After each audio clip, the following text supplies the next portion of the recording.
Okay, so good afternoon again, everyone.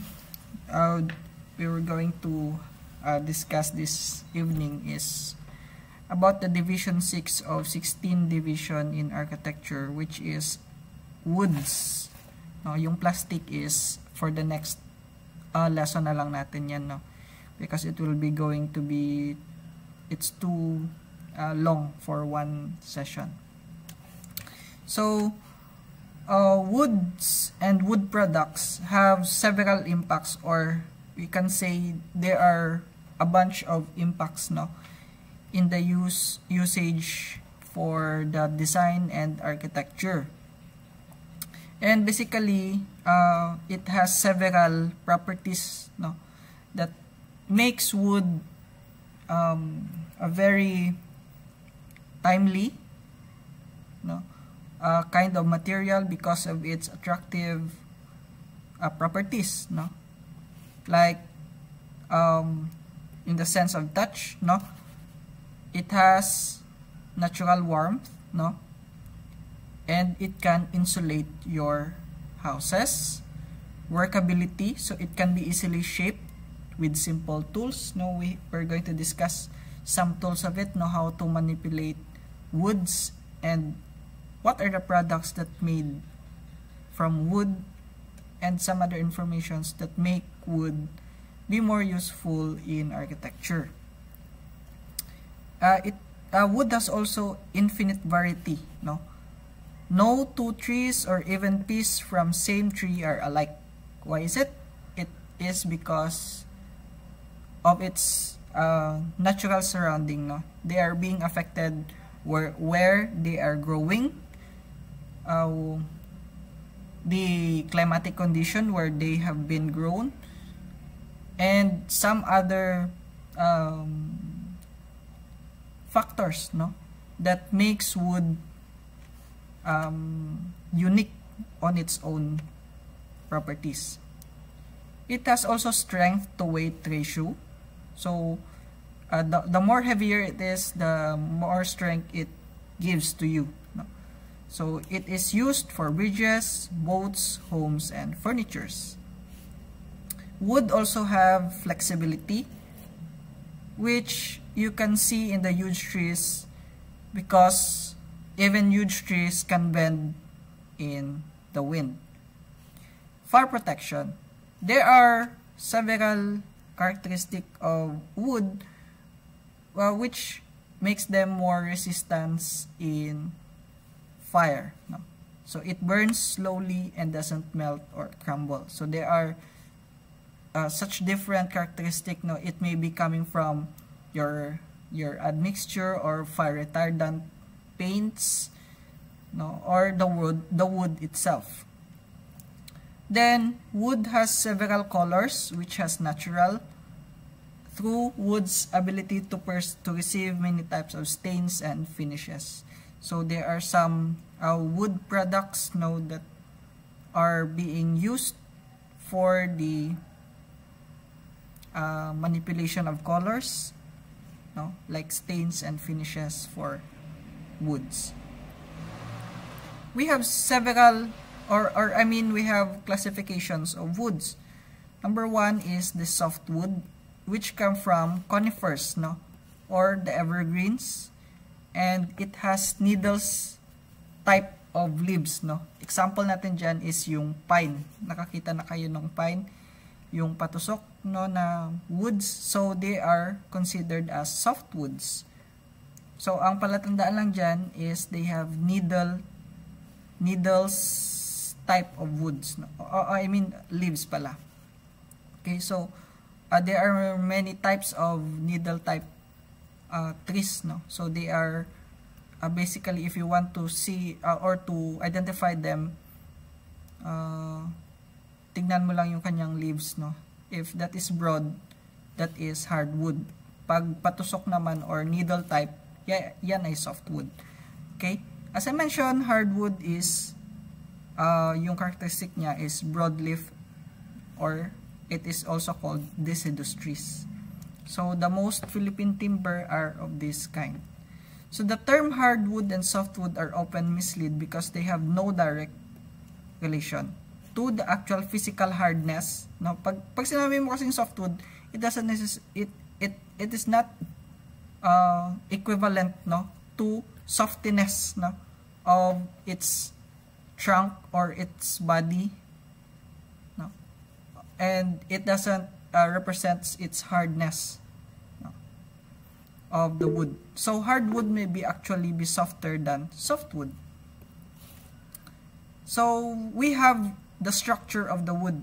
We're going to discuss some part of it and need to be inform you, what are the structure of the wood, so that it can be useful, no, in the later part of your practice. So the structure of the wood is consisting of, number one, the sapwood. It is the softer or younger outer portion of the tree that lies between the cambium formative layer just under the bark and the heartwood. So this is the bark, tama? The bark of the tree. Yes? Any question? Sir, wala pong share. Para makita. Oh, sorry. Thank you. Sorry. Thank you po. Thank you po. Yan. Okay na? Okay na po, sir. Thank you po. Okay na po, sir. Thank you po. Okay. So, as I was saying, so this part of a tree, the tree, no, has the bark, no, layer, and the sapwood is from this layer to this layer, no, and it is basically coming from the layers, no, between the cambium and the heartwood, and it's more permeable, less durable, and usually light in color than the heartwood. Next is the sapwood. Continuation pala, no? From the sapwood. It is the portion of the log near the periphery which is generally lighter in color than the central portion. So this one is the central portion. No, as you can see, it's more darker, no, in color. So sapwood is from that area beyond up to the bark, no, or up to the outermost covering of the wood. It contains living cells also and takes an active part in the life process of the tree, and it contains more organic matter. Ito yung buhay na part, no, ng isang tree. It is more susceptible to bluing fungi or wood-boring insects because most of the nutritions are in the sapwood. Next, we have the sapwood, heartwood, I mean. So the heartwood, no, the letter B is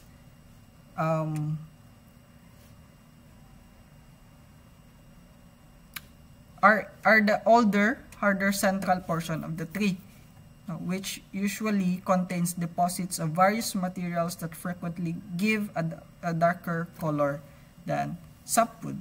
So it is a dense, less permeable. It means wala masyadong water content sa area sa heartwood, and it is more durable than the surrounding sapwood. The central core of the log is composed of inactive cell and serves as mechanical support, or yung kanyang skeletal structure, no, of a tree. We go to properties of wood. Number one is hardness. So hardness refers or measured by the compression which a piece of timber undergoes in a weight is applied to it. So pag pinras mo yan, yung hardness measurement niya is like how many tons, no, before it breaks. Flexibility. It is the amount of piece that bends before breaking. So flexible is measured by modulus of elasticity. So wood has that certain flexibility because it can bend over in a certain angle, no, or a certain amount of bending. Softwood are generally brittle, no. So softwood are generally brittle, while most hardwood are flexible. No? So, hindi siya na-define ng kanyang name. No? So, usually hardwood is more flexible than softwood. And third properties is strength. No? So, the strength of a wood has several density in nature. Then it is also durable. Next naman is we go to the defects now of woods. Defects of woods are the one that is being problem of the furniture industry and also the wood industry in a greater scale. No? So this was identified as decay. So decay caused attack by the fungi. Ito yung itsura ng decay. As you can see, it is parang it decayed from the inside. It is caused by the fungi living inside the tree. And when you open it, it's usually softer, no, on that certain part. Next is checks. So these checks are the cracks. No? So itong example na to, ito yung checks. No? Or lengthwise separation across the annual. Rings are growth caused by irregular shrinkage during drying. Checks are formed when circumference shrinks more than the interior section of the log. Next defect is shakes. So these are the cracks between the parallel to the annual rings to the growth. So pag shakes are the cracks between the parallel to the annual rings of the growth. So, pag parallel siya, like for example, this is the ring, no? Pag meron siyang crack na parallel to the annual rings, tawag natin doon is shakes. Ito yung pinaka-example na. Okay? Next is defects of wood. So, I mean the continuation for the defects of wood. Letter D is knots. So this is the example of knots, no? Different kinds of knots, which is number 1 is spike knots, no? And number 2 is the round knots. So these are irregular growth in the body of a tree, which interrupt the smooth curve of the grain. So kung nakikita ninyo, there should be a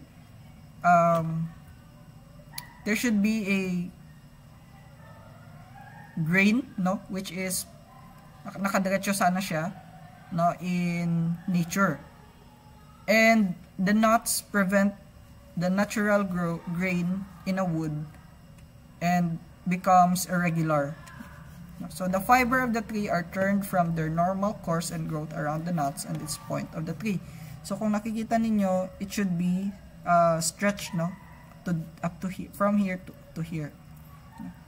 And but because of knots, so meron siyang another parang irregular na shape or na tumubo doon inside the grains. No? So it is identified as knots. Next is pitch pockets.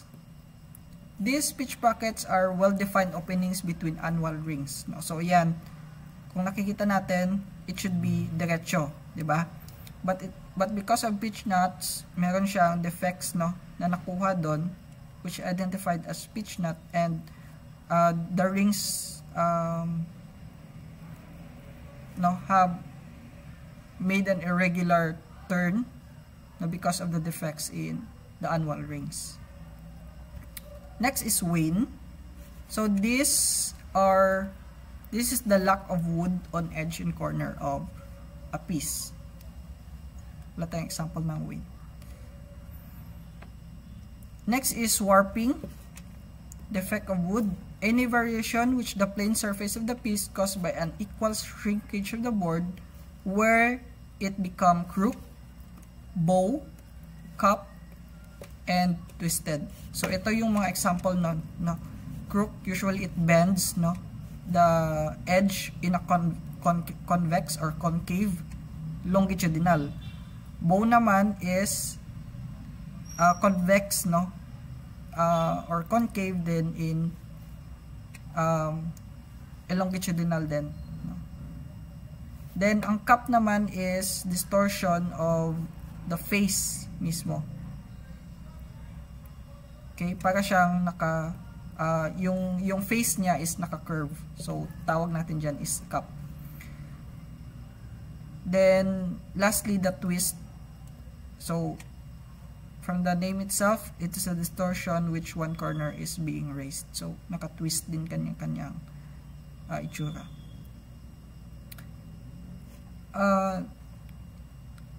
Methods of sewing woods, which we can see the different techniques, no, of cutting a log into different ways. Number one is plain sewing. So this one refers to the lumber cut tangent to the annual rings. It means naka 0 to 45 degrees, no. In a growth commercial practice, these rings are in 0 to 45 degrees. So the lumber is preferably when pleasing pattern is required as in plain sewing. You can see here 0 to 45 cut from the annual ring.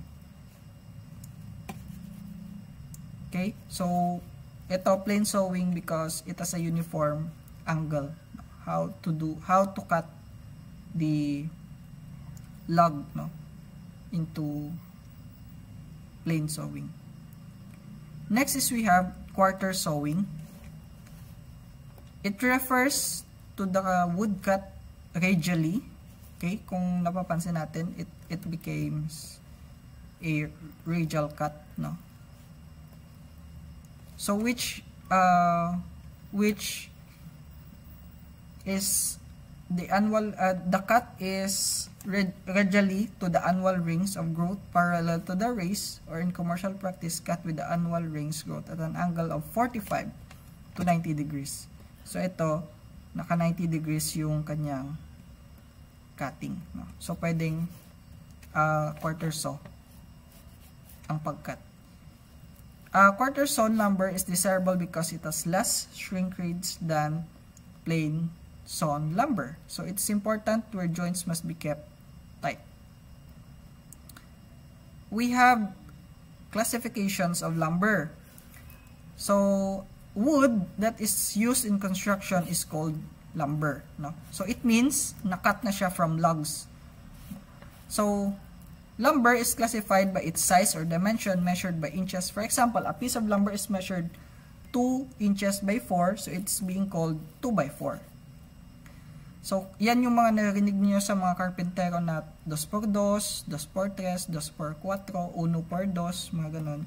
So they are evenly numbered widths, no?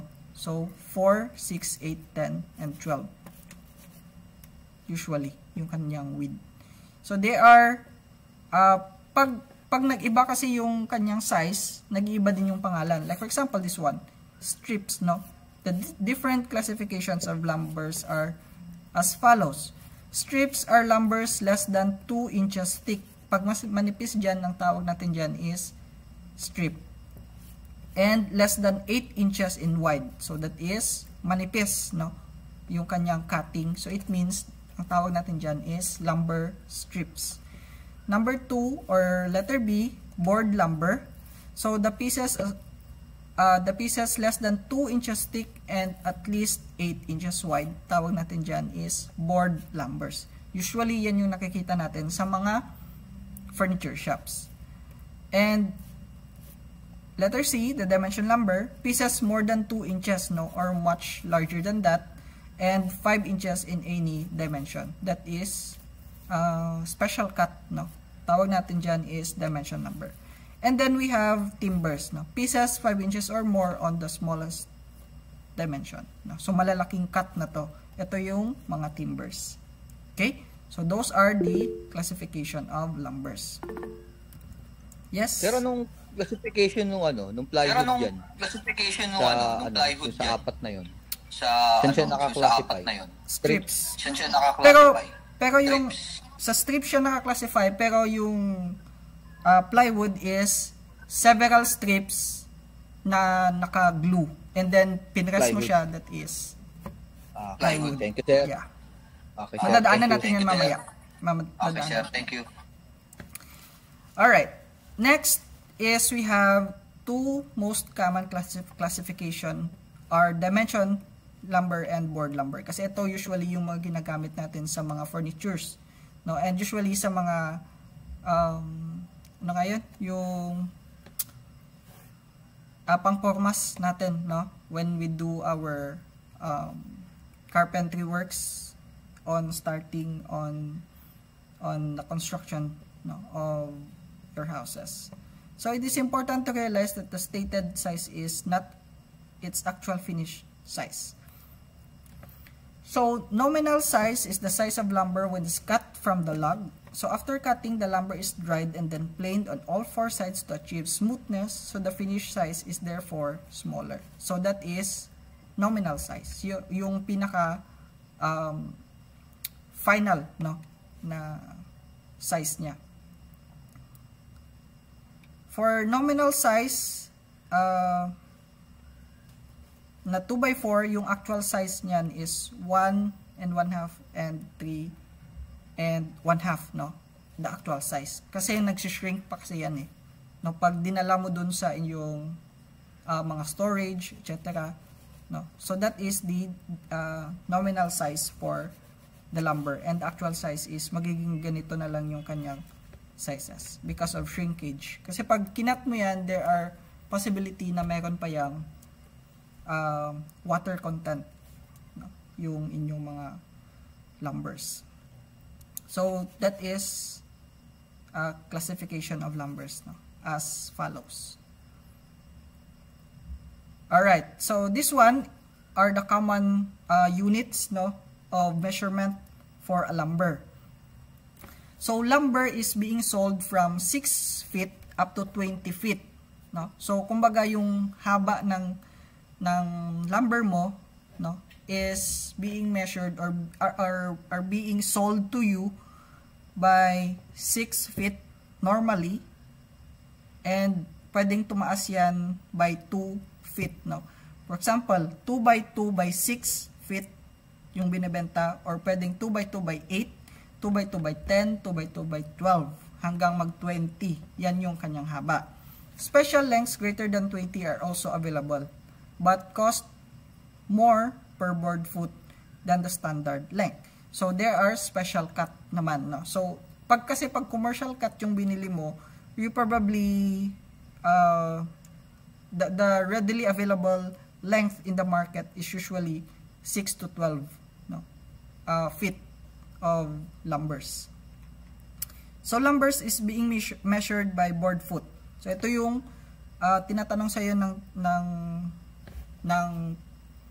mga hardware, no, kung ilang board foot yung kailangan mo, and which may be described as measurement as a piece of wood by 1 inch thick, 12 inches wide, and 12 inches long. So ito yung kanyang formula for the board feet. So pag bumili ka, malalaman nila kung ilan yung pieces yung kailangan mo if you give them the board feet. So the measurement or the formula for that is the thickness of your, okay, so kung titingnan natin is, di ba ganyan yung itsura ng lumber natin, okay. So yung measurement niyan is yung thickness nito, di ba, in inches.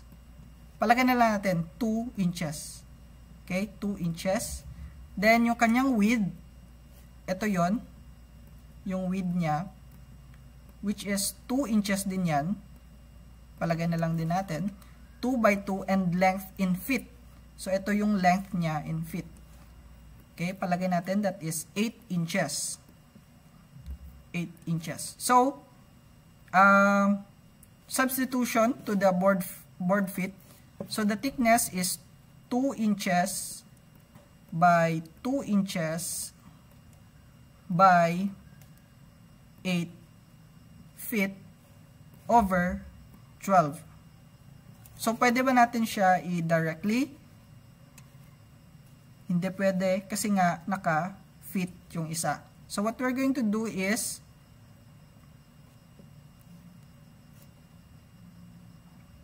wait lang. 1 by 3 by Diretso, pwede pala, no?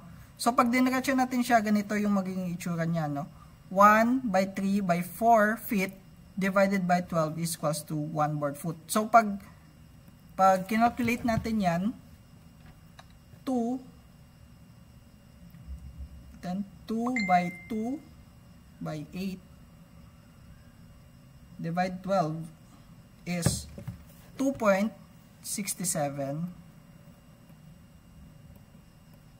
board feet. Okay? So, ganyan yung kanyang calculation. So isang piece lang yon, no? Sa isang piece lang yon. So, 2.67 board feet.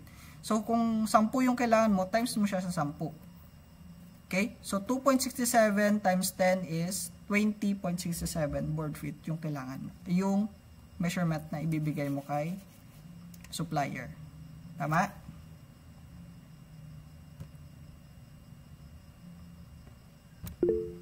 At 26 pala, sorry. 26.7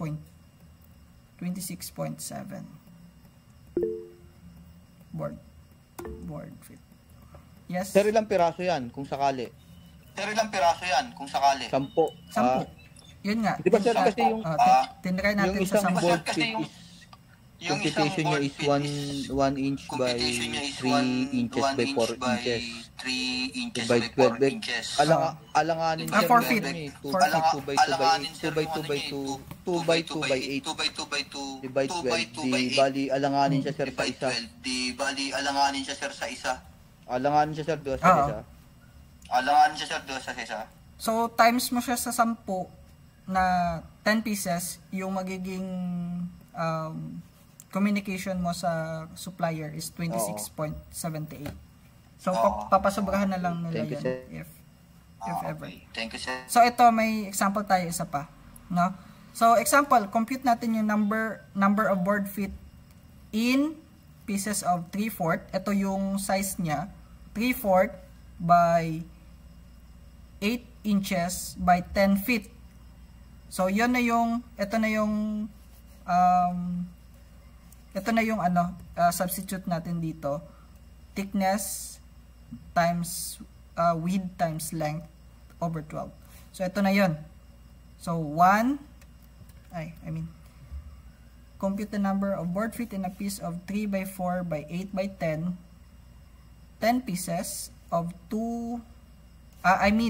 1 piece pala of 3 by 4 by 3/4 by 8 inches by 10. Kaya hindi ko makita. Okay? So, ito yon, no? 1 piece, no, of 1 piece of 1 by 8 by, mali naman tong binigay niya. Dapat 1 ito, 1 inch. Hindi 3/4. Ito yun eh. 1 by 8 by 10 over 12 na 1 piece, no? A piece daw sabi. So, isang piece. So, yung equivalent niyan is 6 and 2/3 or 7 board feet. No? So, ano na lang yun, i-round off.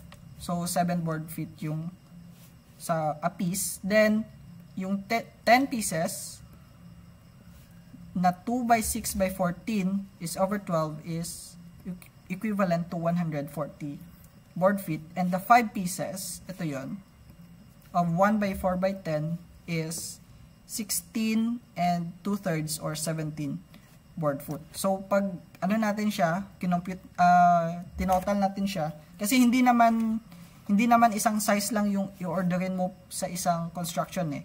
May different sizes ka depende sa usage na paggagamitan mo, no? Pwede kasing maging planks 'yon, no? Floor planks. Pwedeng maging yung frame, no, ng inyong material or anything na paggagamitan ninyo depende sa type, no, of construction na binibuild. So pag tinotal mo yan yung magiging pag tinotal natin siya, 7 plus 140 plus 17 is 147 plus plus 17 is 164 board feet. So, yung tatanungin mo ngayon is magkano po ba yung per board feet ngayon sa inyong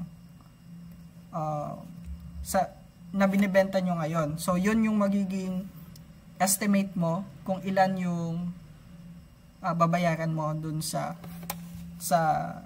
isang 1/8 by 10, sa 10 2/6 by 14, at sa 5 1/4 by 10.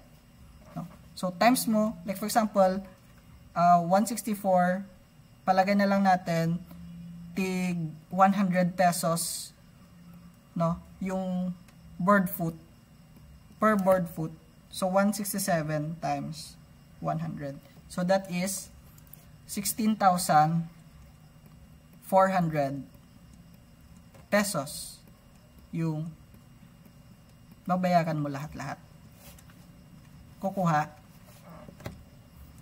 Clear ba?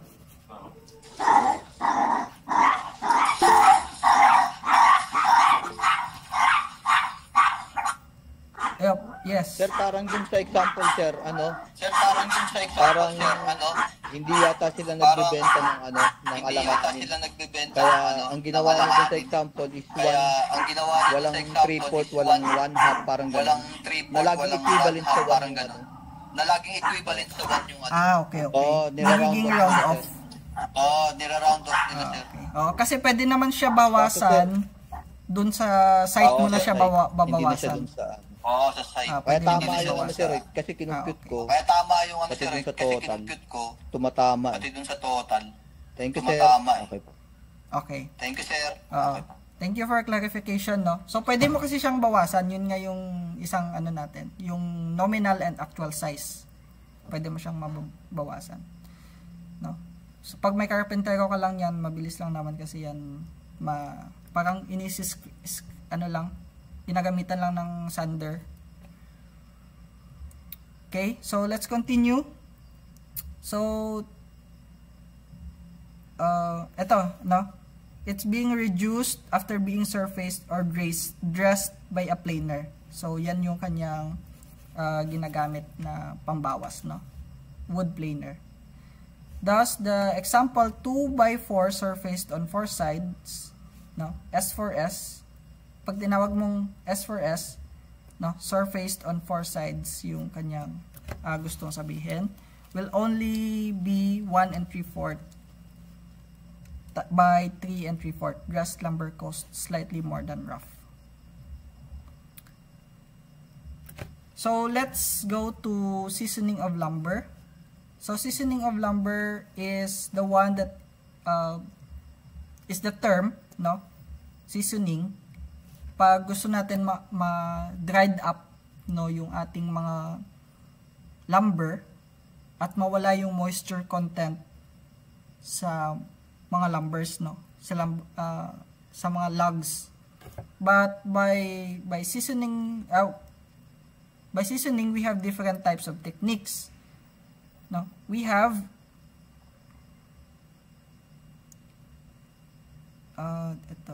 air drying, no? So seasoning of lumber, technique number one is air drying, which the lumber is exposed to the air. Okay? So pwedeng may cover lang siya, no? Plain sheet, tulad ng ginawa niya, GI sheet lang kinover niya. And then in-stack niya lang with parang naka-interlock, no? Para magkaroon ng space in between, no, ng mga lumbers at makadaan yung hangin on the lower side of your lumbers. Sir, pag nagsi-seasoning ba ng lumber, may chemical na po ba yan? May chemical na po ba yan? Pwedeng katulad niyan, sir, natural diba, lang siya. hindi ba yan Katulad niyan, sir, hindi ba yan exposed sa yung kaninang diniscuss nyo, yung mga magkakaroon ng defects. Yung mga katulad ng punjay. Wala pa sir, wala pang chemical, wala no? pa to. No? Wala pa sir, wala pang chemical, no? Oo. In-expose lang siya sa air para yung kanyang moisture content is mawala, no? Wood from freshly cut logs. Yung pinaka, ito yung kanyang before pa siya. Ano kasi pagka nagsisisoning ng lumber na kasi sir, parang may nagsisisoning ng lumber na kasi yung actually yung mga nakikita ko sir, parang may chemical na sila nilalagay. nilalagay. Pinapahid. Para ano lang. Oo. Kasi 'di ba Para ang ginagawa nila diyan is yung mostly tatanggalin mo yung tubig, yung moisture. Tatanggalin mo yung tubig, yung moisture. Yeah. Yun lang sir, tanong ko kung dun sa ano natin is ganun. Dun sa ano Ganun natin yung ano. is ganun. Wala pa sir. Wala pa. Ganun yung Wala pa siyang ano, wala pa siyang Nilalagay na chemicals. nilalagay na Okay ano, po. Thank you po. Nilalagay na chemicals. Okay po. Thank you po.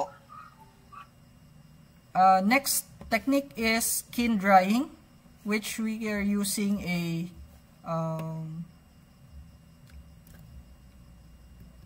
superheated steam, no? Okay, yung ginagamit. And it is being used also to drive out moisture, same as the air dry. Pero ito naman ginagamitan siya ng kiln or yung pugon. The ideal condition in seasoning for the moisture interior of wood or to replace surface moisture which vaporizes. So, okay, when the moisture from the surface escape faster than which travels from the interior of the surface, then there is equal drying in the board. And if its difference in moisture content is big, the shrinkage and the stress in the wood develops, causing seasoning checks. Okay, so there are some things need to be considering the effects of kiln drying. Parang ano siya, controlled when it comes to baka mabigla yung wood, and it cause seasoning checks naman. Yung checks yung mga crack on woods.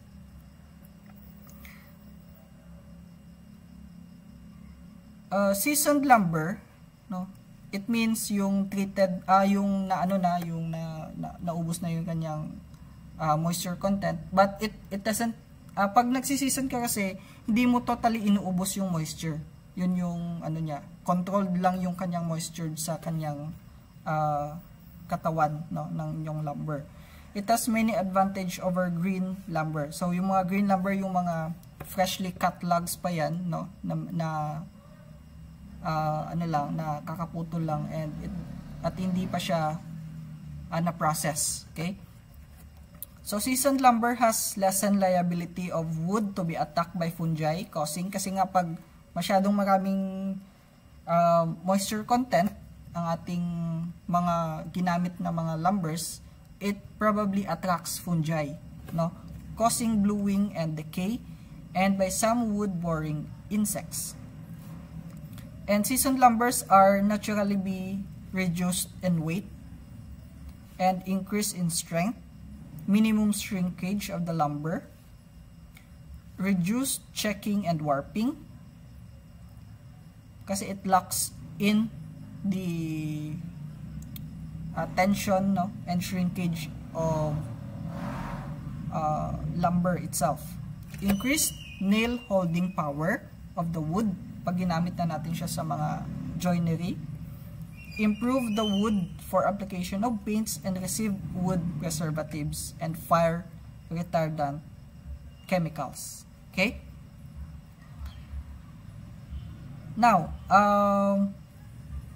the advantage naman of kiln drying over air drying. So, na-notice ninyo kanina, we have different techniques. So, pag ginamitan natin siya ng kiln drying, it has a greater reduction in weight, controlled moisture content at any desired value. Kasi meron siyang, pwede kang mag-retain ng certain amount of moisture pag nag-kiln drying ka, kasi controlled environment yung ginagamit mo at ginagamitan mo siya ng temperature gauge. Reduction in drying time. Kasi pag air drying kasi, minsan unpredictable yung weather, uulan, so probably hindi siya kagad matapos yung kanyang drying time season or drying drying time. And the advantage of kiln drying is killing of many fungi and insects that already in the lumber, setting the resins in resinous woods, and it has less degrade, the loss in quality during seasoning of lumber. So ito na yung kanina na some of the defects, and a deterioration pala of lumber. So ito may discussion lang about the decay, which becomes molds, stains, and decay in wood are caused by fungi. So they are attracted because of the mild temperatures and dampness, yung masa na area ng kanyang trunk. So most decay occur in wood with moisture content above fiber saturation point, and usually wood maintain at 20% moisture content or less, to be safe from fungus damage. So pag freshly cut pa siya, meron siyang moisture content na usually ranges from 80 to 100% na moisture content. So pag na-dry na natin or na season na natin yung lumber natin, pag controlled environment kasi yung kiln, like for example yung kiln dried, pwede natin makontrol ang kanyang moisture content up to 20% yung natitira dun sa kanyang katawan. Wood that is constantly underwater or continuously dry will not decay. Care should be taken not to use wood when moisture can collect and remain. Then next type of deterioration of lumber is insects. So there are different types of insects that can attack wood. Number one is subterranean termite. So this one is living in the soil, which build earthen tubes, yung nakikita natin sa mga sa bahay din natin minsan, sa mga poste, minsan sa kahit nga sa semento, minsan meron silang mga earthen tubes, and it reaches the food cellulose, which include wood primary to but also paper and pulp products, kasi yung ina-attract nila dyan is yung glucose, inside the wood, that is very nutritional to the queen. Yan yung ginagamit nila for their food, yung glucose content ng wood. So hindi lang sa wood products, kundi dun din sa mga paper, and pulp products. So ganyan yung itsura ng subterranean termites. Okay. We have a special topic on how to prevent termites in your wooden structures, how to prepare for it, and the post-construction of treatments of our buildings. So in general, a complete barrier must be made between the wood and possible earthen tubes termites by installing shield-made metal or piece of termite-proof materials, especially pag yung post mo is a wooden post, pwede mo siyang lagyan ng metal shield, on the contact of your wooden post and the soil, para hindi siya ma-detect ng mga termites at mamahay dun sa poste mismo.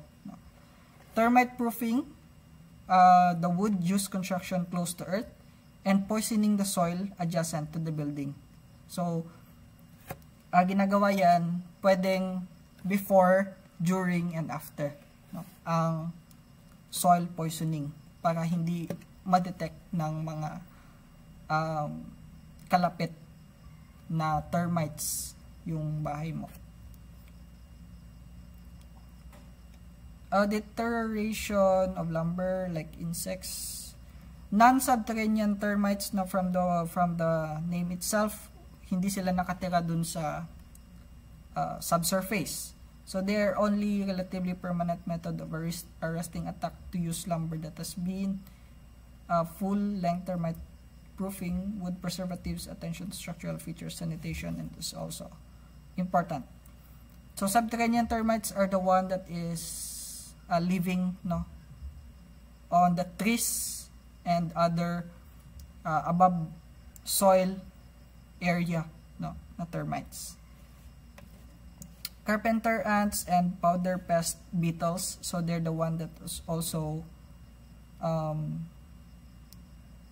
deteriorating, no, woods and wood products.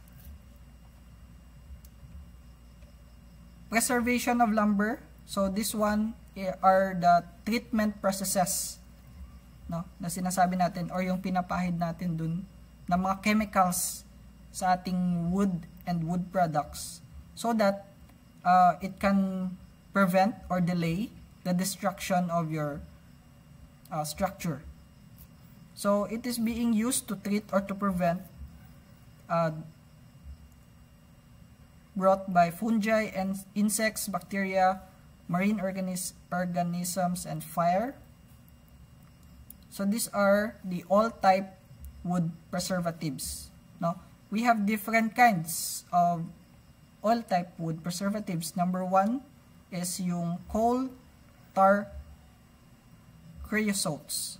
So these are black or brownish oil made from distilling coal tar. Yung parang oil, no, ng motor. Yun yung isa sa mga ginagamit for the wood products, no. Like yung ito,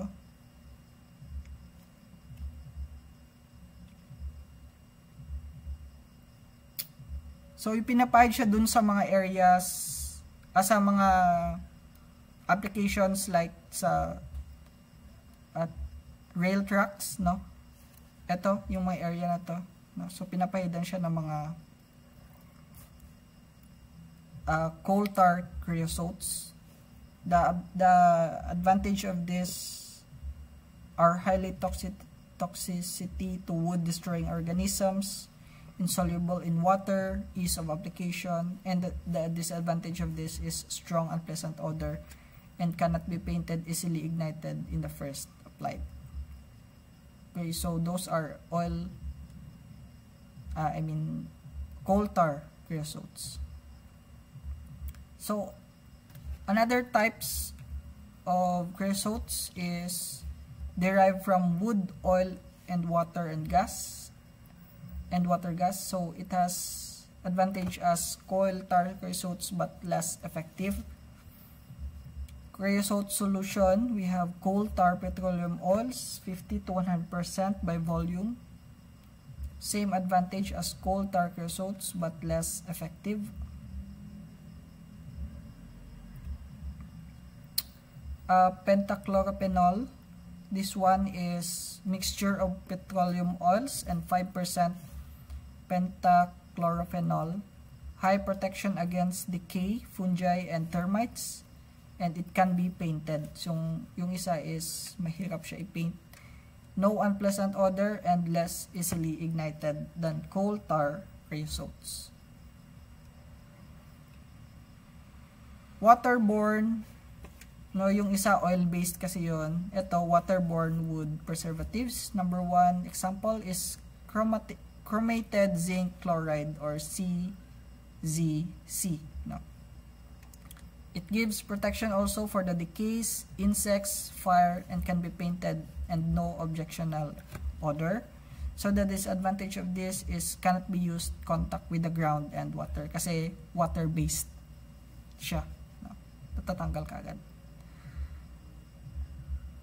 Next is the chromated copper arsenate or the CCA, another example of waterborne borne wood preservatives. Ammoniacal copper arsenate or ACA. They are dissolved in water for pressure treating producing a product that is clean and odorless.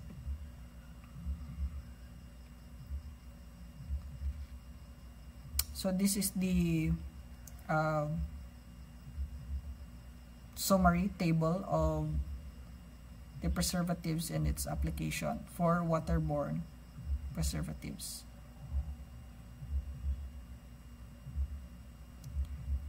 Methods of applying preservatives in lumber.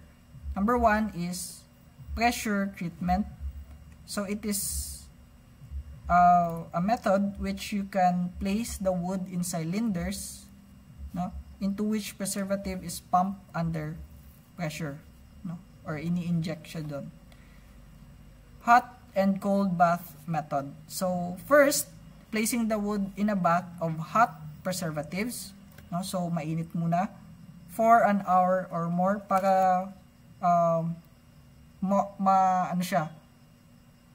ma-absorb, no, ng wood.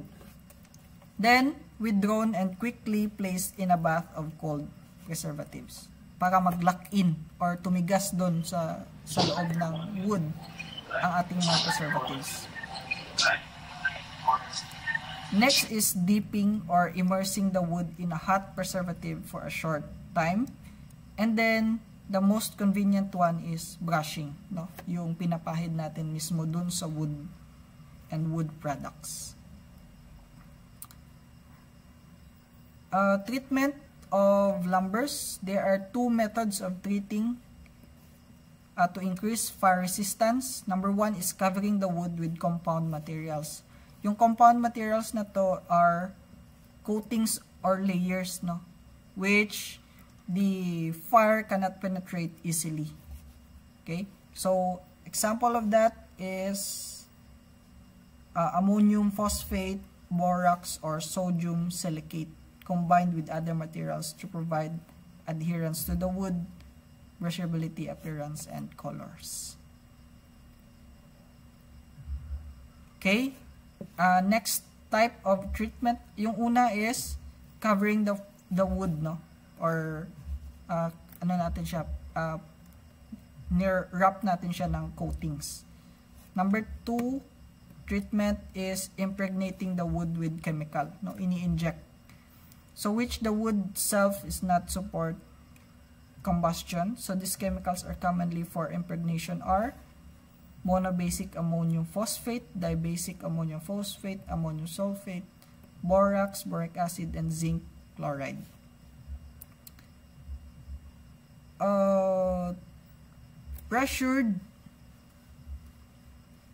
Pressure treatment lumbers and plywoods. These are Wallmanized lumber and plywoods. Preservatives of that is Wallman salts. Tannalized lumber and plywoods. The preservative is Tannalith G wood preservative salts. Permanized lumber and wood. Preservative is BS25, Boliden lumber and plywood, etc. Alright, so dito na tayo sa sinasabi mo kaninang examples. The wood composites. These are mixture of wood and other materials, no? Hindi lang siya wood and wood. Pwede din tayong gumamit ng wood and plastics, wood and cement. We have different kinds of mixture, no? Later on we will going to see it one by one. The most common type of wood composite is plywood. This is the it has several used in construction and made of several thin plies. Ito yung kanyang pinaka basic component, no, or veneers of wood that have been glued together. Okay, each ply or veneer is glued so that its grain is at the straight angle of the grain of the previous ply. So ano lang siya, naka-straight lang siya. So the outside plies are called face and the back, and the center plies are called the core, no? So the core, the face, and yung sa likod niya is yung back. The cross layering make plywood is very stable and strong. So coatings of layers of protective material over the surface are good only for interior purposes because they are not durable when exposed to weather. Minsan nababakbak siya. So coatings of plywoods are usually used for interiors. So these are water-soluble, fire-retardant chemicals, generally trademark formulation of ammonium phosphate, borax, or sodium silicate combined with other materials to provide adherence to the wood. There are also chemicals with low water soluble such as zinc borate, chlorinated paraffin, and chlorinated rubber, which is used for fire retardant coating. Ito yon, zinc borate, chlorinated paraffin, and chlorinated rubber. We have different kinds of sizes in plywood, but the most common one is the 4x8.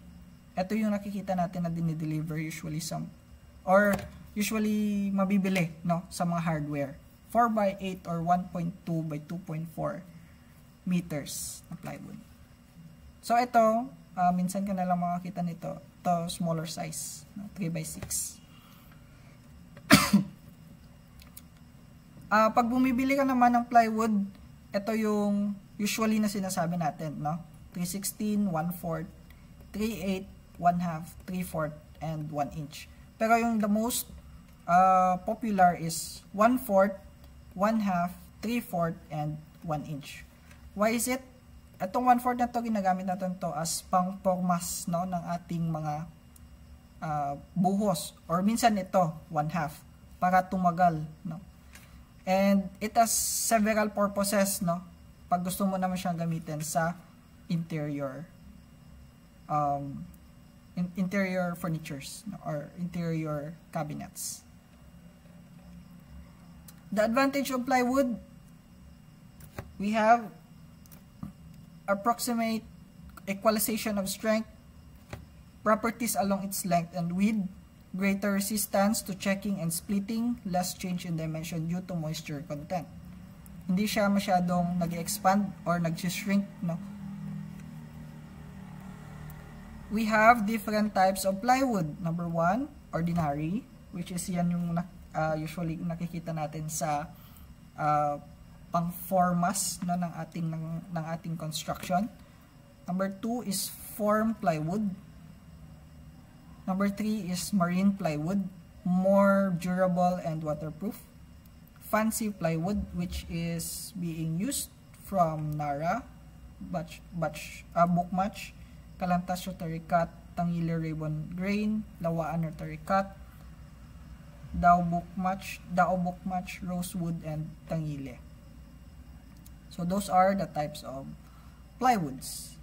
Move on to hardboard. Another example of wood composites. So hardboard is a paneling materials, no? Made by reducing and refining wood chips into small threaded fibers. So ito yung mga keywords niya. And pressing them under heat in hydraulic pressure into dense, smooth, and very rigid panels. No. So the production process of the pulp is exploded under pressure. Heat and steam is applied to leave fine, fluffy brown fibers. These fibers are transformed into mats. So matitigas tong mga thin sheets na to, no? So they are glued together with lignum and other glues.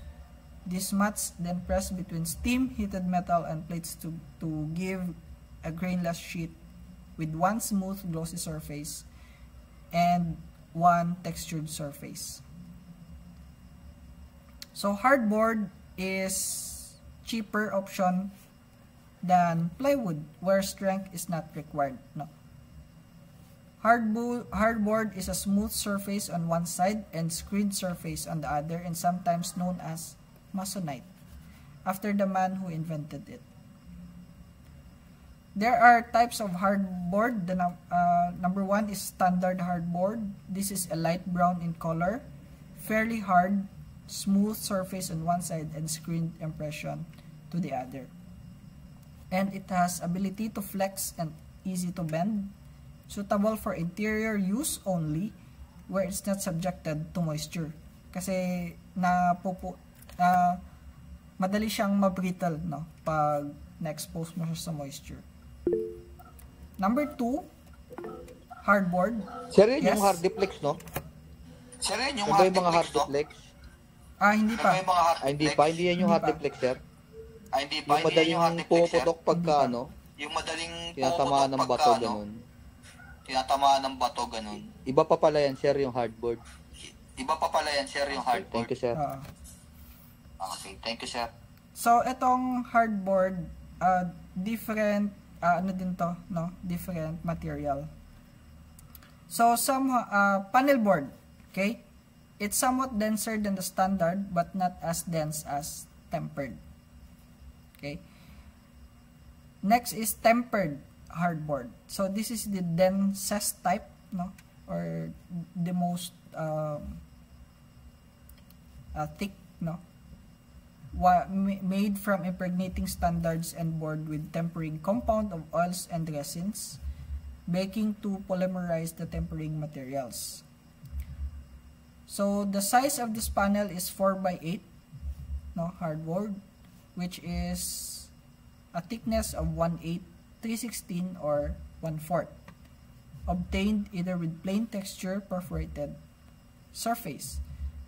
So this brand, no, usually nakikita natin to, the Lawanit standard tempered boards, the Lawanex, no, panel boards, and Masonite standard.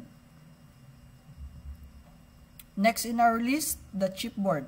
Chipboards are made by bonding together of wood surfaces, wood particles, with an adhesive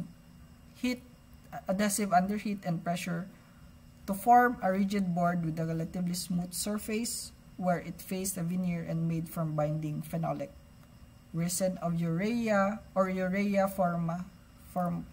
formaldehyde glued. So, ito yung itsura niya. So, it has a para siyang hollow. Not necessarily hollow, no, parang ano siya, para siyang foamy-like type of texture. Chipboard is available in number of densities: normal, medium, and high density. So normal is usually fair, soft, and flaky.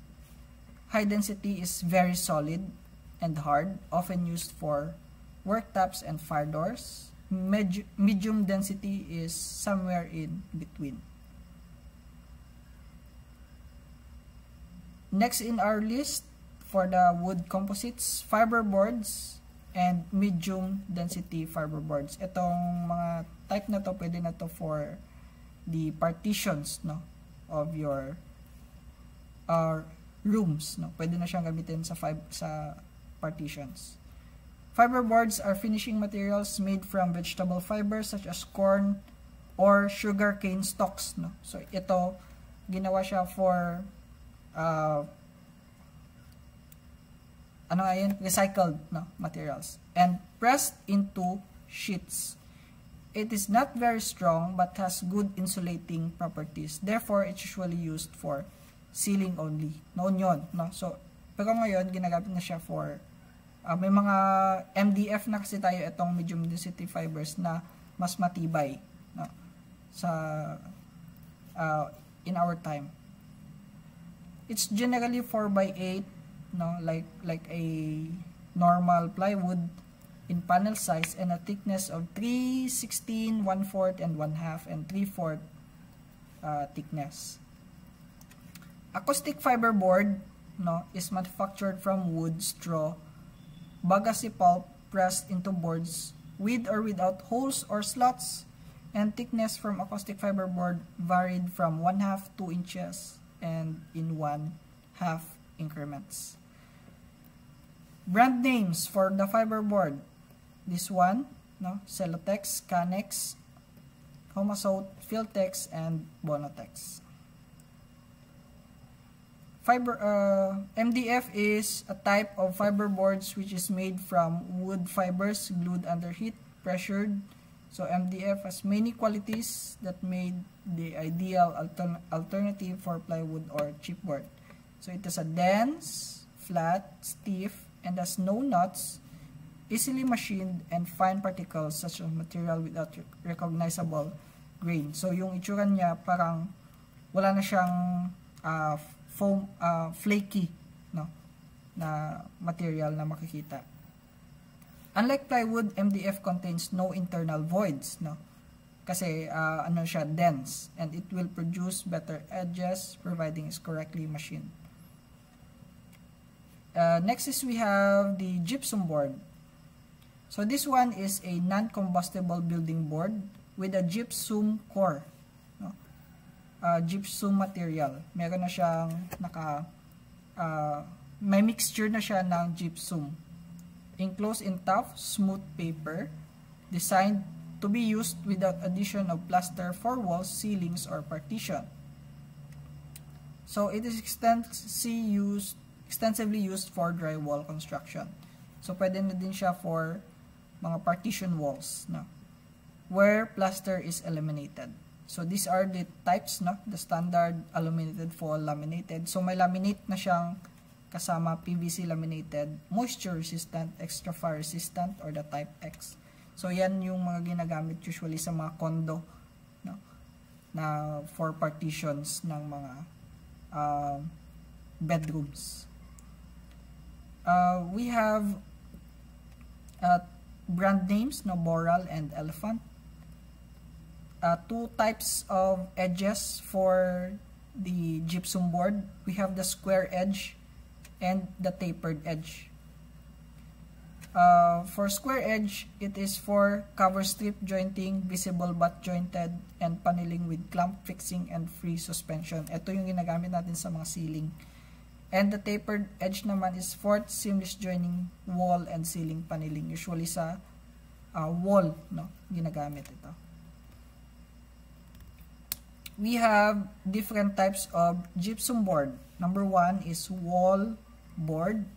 This is used for surface layering on interior walls and ceilings. Regular wall board come with gray liner, paper backing with special paper finish on the facing and edge suitable for decoration. So the foil back gypsum as aluminum foil bonded to the liner paper serve as vapor barrier. So pwede mo na siya gamitin malapit sa inyong mga CR, no, sa kitchen. If you have a separated wall on that certain areas, pwede ka lang gumamit ng mga gypsum board, no? Like for example, the wall board. Backing board used as a base layer in multiply construction where several layers of gypsum boards are designed for high resistance, sound control, and strength in walls. Another type of gypsum board, we have the core board. This one is used as a base in multiply construction for self-supporting, studless gypsum board. So pwede na siyang tumayo even though wala kang backing, no, or wala kang wood na support, no, for your gypsum walls. It comes from 1 inch thickness or 2 factory laminated and 1/2 thick layered for backing boards. Another type of gypsum board is the type X, used for fire rated assemblies. So pwede na siya for backing board and core board also, no? More fire resistant by additional fiberglass, glass fibers, no, or fiberglass for reinforcing materials. So pag na pinutol mo yan, may makikita kang mga glass fibers. So water resistant backing gypsum board, from the name itself, it is a water resistant type of gypsum board.